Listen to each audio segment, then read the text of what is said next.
রূপোর গয়না বা রূপোর তৈরি বিভিন্ন সাজসজ্জা কেনাকাটার জন্য এক বিশ্বস্তনীয় প্রতিষ্ঠান শ্যামসুন্দর চাঁদিওয়ালা।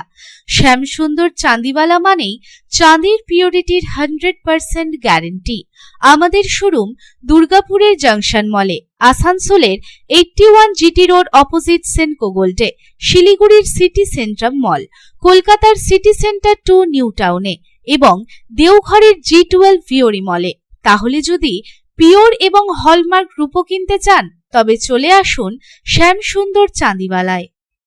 রবিবার থেকে বৃষ্টিপাত চলবে দক্ষিণবঙ্গ জুড়ে অনুমান আবহাওয়া দপ্তরের, যার জেরে স্বস্তি পেতে চলেছে দক্ষিণবঙ্গবাসী। অনুমান ঝড় বইতে পারে ঘন্টায় 30 থেকে 40 কিলোমিটার।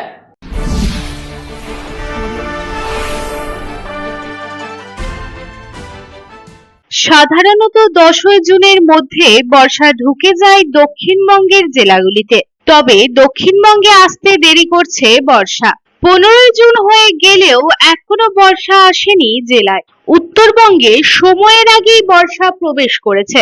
আগামী কয়েকদিন উত্তরের জেলাগুলিতে ভারী থেকে অতি ভারী বৃষ্টিপাতের সম্ভাবনা রয়েছে। তবে দক্ষিণবঙ্গে কলকাতা সহ পূর্ব বর্ধমান, পশ্চিম বর্ধমান, হাওড়া, হুগলি, নদিয়া, পূর্ব ও পশ্চিম মেদিনীপুর এই জেলাগুলিতে রবিবার ভারী বৃষ্টিপাতের সম্ভাবনা রয়েছে।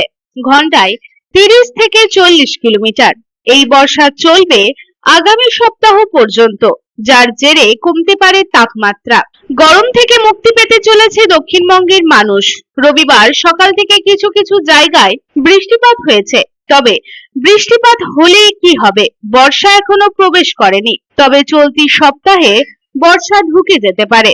অন্যদিকে উত্তরবঙ্গের জেলাগুলির জন্য ইতিমধ্যেই কমলা সতর্কতা জারি করা হয়েছে।